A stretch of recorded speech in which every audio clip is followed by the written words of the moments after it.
साईं तेरे चरणों में कोटि प्रणाम। साईं तेरे चरणों में कोटि प्रणाम। साईं तेरे चरणों में कोटि प्रणाम। साईं तेरे चरणों में कोटि प्रणाम। शरण में ले लो साईं प्रभो। शरण में ले लो साईं प्रभो। शरण में ले लो साईं प्रभो। शरण में ले लो साईं प्रभो। नमस्कार, साई वाणी में आप सबका स्वागत। मेरे प्रिय आत्मन, सबका मालिक एक, श्रद्धा और सबूरी, प्रारंभ करो और जारी रखो। ये सब विचारधारा को अब बहुत अच्छी तरह से समझ चुके हो। 3 मई 2023 को साईं बाबा की साई वाणी को मैंने प्रारंभ किया और लगातार मैं आपके जीवन में कुछ अच्छी चीज़ें करने के लिए मैं आपको मार्गदर्शन करता हूँ।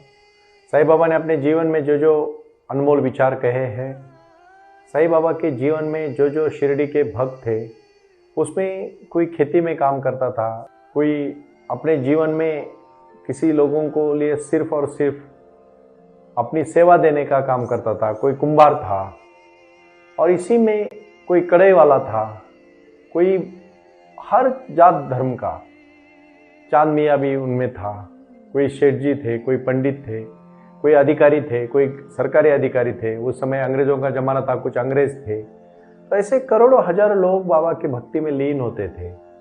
बाबा बाहर से तो एक सर्वसामान्य व्यक्ति की तरह दिखते थे, लेकिन अंदर से वो बहुत यशवंत थे, कीर्तिवंत थे, वैराग्यशाली थे और उनके शब्द में ताकत थी। उन्होंने हजारों करोड़ों लोगों के जीवन में अनुभव दिए और अनुभूति देने के बाद उनके जीवन में बदलाव लाया।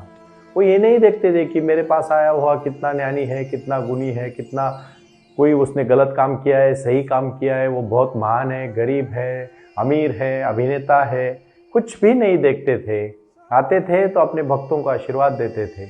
एक बार ऐसे ही हुआ कि उनके दरबार में, बाबा का दरबार चालू था, मतलब सुबह शाम लोगों के साथ बातचीत करने को दरबार करते हैं। अभी के जैसे थोड़ी वो बड़ा मंडप लगा के बात करते होंगे। जो उनके दरबार में किसी ने किसी एक गरीब के ऊपर एक इल्ज़ाम किया कि तूने मेरे खेती के कुछ फल, आम के फल थे, तो शायद आपने चुराए है, तो उसको पकड़ के पुलिस लेके चली जाती है। तो जिसने चुराए थे उसने इसका नाम बोला था गलती से कि मैं उसका नाम बता दूं। कभी कभी होता है ना अपने जीवन में भी, आप कभी गलतियां करते नहीं और आपको भुगतना पड़ता है। उसी प्रकार चुराए किसी और ने आम, लेकिन उसने सबके सामने जाके बहुत बातें करके कही कि वो गरीब आदमी ने चुराया। तो अभी वो गरीब था तो कुछ नहीं बोल पाया, सबने उसके ऊपर इल्ज़ाम लगाया, तो वो बेचारा, उसको पुलिस आके पकड़ के लेके गई और जेल में रखा दिया। लेकिन वो बाबा का बहुत निस्सीम भक्त था, बहुत निस्सीम भक्त था। तो उसने बाबा को सिर्फ प्रणाम किया, बाबा अब मेरा ख्याल करें, मैं आपका ही बच्चा हूँ, या आपकी लीला हो सकती है बाबा, और कुछ नहीं, शांति से जाके बैठ गया। लेकिन उसी समय जिसने चोरी की थी, जिसने जानबूझकर चोरी की थी और जिसने दूसरों के आम चुराए थे, उसको रात को सपने में बाबा आए और बाबा ने कहा, देख बुरा काम करेगा ना, तेरा भला नहीं होगा। तो देखो, जब हम कुछ गलत काम करते हैं ना, हमें नींद नहीं आती। एक सच्चाई कहूँ आपके जीवन की, आप इतना मेहनत करो दिन में कि शाम में खाना खाने के बाद, थोड़ा सा टहलने के बाद आप सोओगे ना, तो अच्छी नींद आनी चाहिए। जिसको अच्छी नींद आती है ना, वो अच्छा कर्म करता है। और बिना दवाई लेके, मैं तो ये बात और कहूंगा थोड़ी स्पष्टता के साथ, बिना कोई और चीजें खा के पी के, क्योंकि आजकल लोग दारू भी बहुत पीते हैं, नहीं करना चाहिए, हमारे लिए नहीं। वो मैं विनती करना चाहता हूं भाई और बहनों, माफ करिएगा, लेकिन जो आप अपने पवित्र शरीर में, अपने मंदिर में, किसी मंदिर में आप कुछ गंदगी कर सकते हो क्या? अगर इतना अपना पवित्र शरीर है तो उसमें आप दारू क्यों पी सकते हो? नहीं पीना चाहिए आपको दारू। कुछ लोग कहते हैं कि दर्द में भी दारू पीते, गम में दारू पीते, कोई खुशी में भी पीते, पीने वाले को तो कारण ही चाहिए। तो उस प्रकार वो लड़के को जाके बाबा सपने में कह देते कि तूने बुरा किया है बेटा। वो नींद ही नहीं आ पाती उसको। फिर वो बाबा के सामने जाता है और उसकी सबके सामने जाके कहता है कि मैंने गलती की, उस गरीब को मेरी वजह से सजा हुई है। और फिर वो सबको बता देता है, फिर उसको छोड़ देते हैं। वो बाबा के पास आके नमस्कार करता है, बाबा आपने मेरे ऊपर संकट आया, आपने ही छुड़वाया, अभी मैं संकट नहीं है, मैं भी आपके पास आया हूँ। और कुछ नहीं, सिर्फ शांति से बाबा का आके आशीर्वाद लेता है, दर्शन करता है। ये बाबा की लीला है। कभी कुछ आपने अगर गलत नहीं किया है ना, तो एक बात याद रखना, मैं इस बात को बहुत विश्वास के साथ दोहराना चाहता हूं कि अगर आपका गलत है तो आपको चिल्लाना नहीं चाहिए, क्योंकि आपको हक ही नहीं है। और अगर आपका गलत नहीं है तो आपको चिल्लाने की जरूरत भी नहीं है। शांति बहुत कुछ बोल देती है भाई और बहनों। हमेशा जीवन में बाबा ने अपने भक्तों का ख्याल किया है, लेकिन बाबा को लीनता के साथ, नम्रता के साथ, क्योंकि बाबा खुद शिरडी में रहे। 100 साल पुरानी बात है, बहुत सालों की बात नहीं हुई। अभी अभी का वो अवतार है, भगवंत का अवतार है। बाहर से तो इंसान दिखते थे, लेकिन अंदर से परमात्मा थे। उन्होंने पूरे विश्व के बारे में जाना, विश्व के बारे में अपना कर्तव्य किया है। और उन्होंने जो 108 गुरु मंत्र दिए हैं, वो एक एक मंत्र मैं आज से शुरू कर रहा हूं आपको बताने के लिए। तो उसका पहला गुरु मंत्र है सादगी, शांतता, समाधान और एकदम आनंद। सादगी बहुत बड़ा महत्वपूर्ण भाग है। सादगी, एकदम सिंप्लिसिटी, यही जीवन है। आप समझ नहीं रहे हो। सब कुछ अगर समय समय पे मिला ना, समय पे बारिश हुई, समय पे अगर खेती हुई, एक बार क्या होता है, एक बहुत बड़ा महान इंसान भगवान को प्रसन्न, मतलब भगवान उसको प्रसन्न होते और वो भगवान पूछते उसको, बेटा क्या चाहिए? वो बोलता है, भगवान आपने तो ये धरती बनाई है, लेकिन आपने कभी खेती नहीं की है। मैं तो खेती करता हूँ। अभी एक काम करो, आप मुझे प्रसन्न हुए, मुझे कुछ नहीं चाहिए, मैं आपसे एक चीज मांगना चाहता हूँ। तो भगवान हंसते हैं, बोलते बोल तुझे क्या चाहिए? तो कहते भगवान जैसे मैं 1 साल बोलता हूँ ना, वैसे आप मेरी खेती करो। क्योंकि खेती करने वाला तो बहुत, जैसे अभी भगवान ही चाहते करे तो खेती के लिए हाँ बोल देता है। भगवान बोलते हैं हाँ, मैं जैसे तू बोलेगा वैसे करता हूं। अभी जैसे भगवान ही उसके हाथ में आ गए तो बोलते हैं अभी देखो अच्छी तरह से बारिश होने दो। जब बारिश हो जाती है, भगवान ही कर रहे हैं, तो उसमें तो कोई दिक्कत ही नहीं, क्योंकि भगवान उसका सुन रहे हैं। अल्लाह दिन का चिराग जैसे आपके हाथ में आता है, तो बोलता है अभी धूप बिल्कुल नहीं चाहिए, बिल्कुल धूप नहीं आती है, और जो पौधे लगाए उसको और बढ़ाओ, पौधे बहुत बढ़ जाते हैं। अभी ये सब होने के बाद 1 साल के बाद वो धान को काट लेता है, लेकिन उस धान में बिल्कुल भी धान्य नहीं होता है। तो फिर भगवान को पूछता है ऐसे कैसे हुआ? भगवान कहते देख, तूने जैसा कहा वैसे मैंने किया, क्योंकि कुछ साहस ही नहीं करना पड़ा तुझे, कुछ समस्याएं नहीं आई तुझे जीवन में, कुछ कठिनाइयां नहीं आई। और एक बात याद रखो, जब जब कठिनाई आई है जिंदगी में, जब जब बिखरे हैं तब तब निखरे हैं, जब जब बिखरे हैं तब तब निखरे हैं। जितनी समस्या आएगी, जब चाहे थोड़ी बारिश कम होगी, थोड़ी धूप गिरेगी, थोड़ी समस्या आएगी, हवा आएगी, पेड़ झगड़ के लड़के, पक्षियों से लड़के, सबसे लड़के, जब उसमें धान भर जाता है ना, तो उसमें जब जो खेती करने वाला किसान होता है उसको निकाल के अपने इसमें कर देता है, फिर हम सब धान खा लेते हैं। ज्वार हो, बाजरी हो, बाजरा हो, जो भी हो, गेहूं हो, कुछ भी हो। देखो ना कितना स्ट्रगल करके फार्मर अपना सब कुछ जिंदगी जी लेता है। मेरे पिताजी ने खुद खेती की, अभी भी वो खेती करते हैं, हमेशा वो काम करते देखता हूं मैं उनको, बहुत खुशी होती है। मेरी माँ, मेरे पिताजी आज भी दिन रात खेतों में काम करते हैं।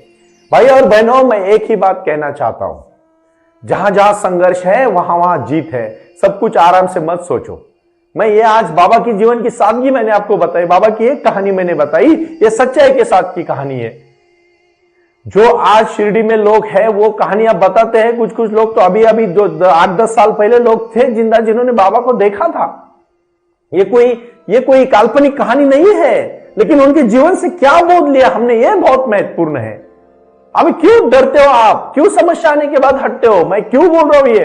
हर दिन मैं 500 लोगों को मिलता हूं, बात करता हूं उनके साथ, उनको मैं उनके समस्याओं को निरसन करने का प्रयास करता हूं, और मुझे विश्वास है कि वो खुश होते हैं, क्योंकि उनको समझ में आता है कि सुनील जी आपने बहुत सही कहा। भाई और बहनों, यशवंत, कीर्तिवंत, ज्ञानवंत, बुद्धिवंत होने के बाद भी बाबा नम्रता के साथ जीते थे, सादगी के साथ जीते। कभी कभी उन्होंने कभी किसी के ऊपर गलत कुछ नहीं बोला, लेकिन जो भी किया अपनी लीलाओं के साथ किया। आज भी शिरडी में हर जात धर्म, हर राज्य के हर कोने से, इतना बड़ा भारत देश है हमारा, विश्व से, भारत क्या विश्व से आज लोग आ रहे हैं। और मैं कुछ ही दिनों के बाद जब अंग्रेजी में आप सबके साथ वार्तालाप करूंगा तो मुझे खुशी होगी, क्योंकि मैं शुरू में पूरे भारत देश के मेरे सभी भाइयों बहनों से जुड़ना चाहता हूं।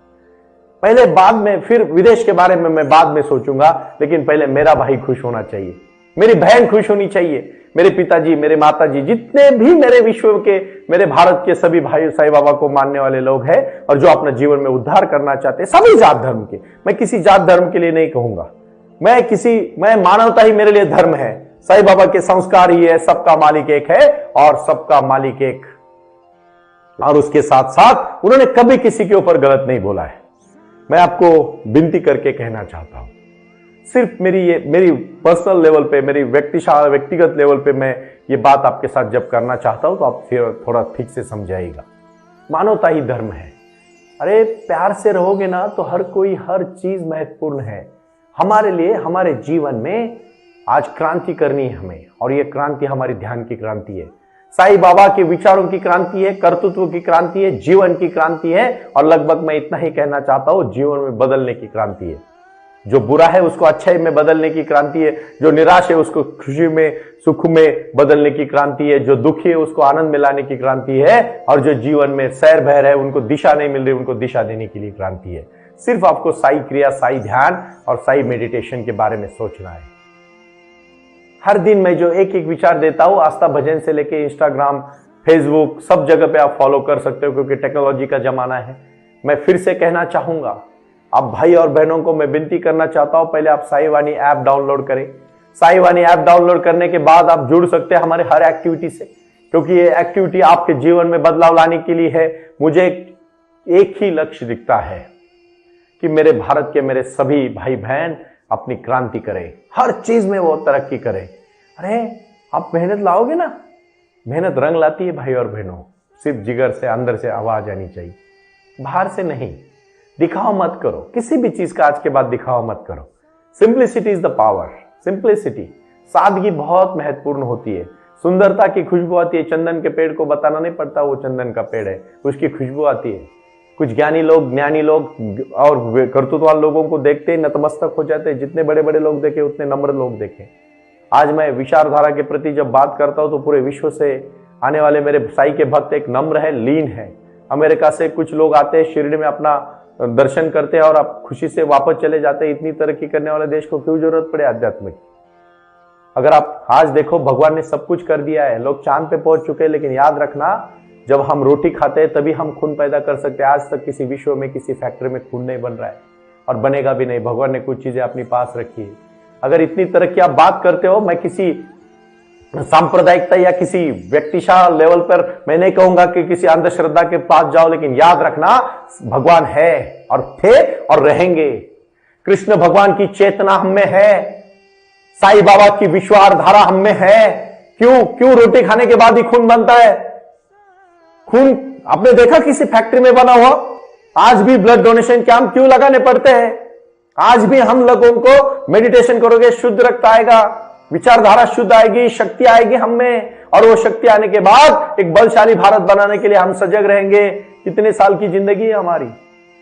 अगर ठीक से जिएंगे तो 35, 30, 40 साल की जिंदगी है। शुरू के 10-12, बाद में 10-12 छोड़ दो, बीच में जो जिंदगी है उसमें जियो, लेकिन ऐसा जियो भाइयों कि जिंदगी एक यादगार बन जाए।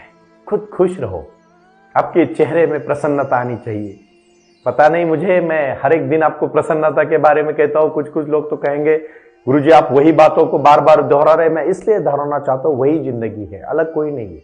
बहुत बड़ी ज्ञान और पांडित्य की भाषा में क्यों बताऊं आपको? मेरे से ज्यादा ज्ञानी लोग इस दुनिया में पड़े, लेकिन बाबा ने जो मुझे अनुभूति दी है, मैं चाहता हूं भाई और बहनों वो आप ले लो। आज साई वाणी का मैंने एक विचारधारा रखी, और ये विचारधारा क्रिया के लिए रखी है, साई ध्यान के लिए रखी है, अपने पास अपने अंदर की हुनर को बाहर निकालने के लिए रखी है। और इसके लिए मैं आज एक लक्ष्य देना चाहता हूं, और ये मेरी चुनौती है आप सबको। एक अपने जीवन का लक्ष्य आज तय करना है, और मुझे संपर्क करना है, और उसके लिए मेरे साथ वार्तालाप करना है, जुड़ना है। जब तक आपका प्रतिसाद नहीं आएगा, मुझे क्या पता चलेगा कि आपकी समस्या जब तक छूट नहीं कम होती, उसमें मुझे खुशी है। बहुत सारे लोग अभी सेमिनार्स में आना शुरू हो चुके हैं। पुणे के हमारे सेंटर में भी लोग आ रहे हैं। बहुत सारे लोग जुड़ रहे हैं और कह रहे हैं कि सुनील जी हमने अभी प्रयास शुरू किया है। मैं कहता हूं जिस दिन आपने अपनी जिंदगी का प्रवास शुरू किया उसके लिए रुको मत, पहुंचो वहां तक जहां पहुंचना चाहते हो। बहुत सारी सादगी भरी लोग देखे, बहुत सारे जीवन में वो लोग देखे जिन्होंने अपने जीवन को बदल डाला है। समस्या आएगी और कठिनाई अभी जरूर आएगी, लेकिन पहाड़ को पार करते करते पहुंच जाओगे। उसके लिए आत्मविश्वास जरूरी है। अपने जीवन की पहिया आप पार कर सकते हो। कुछ लोग थक जाते हैं बीच में। मैं खासकर उन्हीं लोगों को कहना चाहता हूं जो थक जाते हैं, और उसीलिए आपका लीडर है तो मैं खुद एक आध्यात्मिक नेतृत्व करके आपको सबको आगे लेके जाने का प्रयास करूंगा। जो भी समस्या है बेझिझक मुझे 9604191919 इसके ऊपर मेरे साथ व्हाट्सएप में संपर्क करें। कह दीजिए खुल के अपनी समस्या। देखो बाबा के पास गुहार लगा के मैं उसका आंसर आपको देना पसंद करता हूं, और आपको खुद मिलेगा जब आप मेडिटेशन करोगे। अगर मुझे आप सच्चे दिल से सुन रहे हो तो याद रखना, ये बात कोई अंधश्रद्धा की नहीं है। ये बात अपने ऊपर श्रद्धा की है। जब एक बार नेपोलियन अपने सैनिकों को लेकर चल रहा था और अल्फाज नाम का पर्वत था, तो सब सैनिक डरे थे। बोले थे नेपोलियन आप इतना महत्वाकांक्षी हो, हम नहीं जाना चाहते, पर्वत तो बहुत बड़ा है। नेपोलियन कहता है कोई बात नहीं, पर्वत तक तो जाएंगे।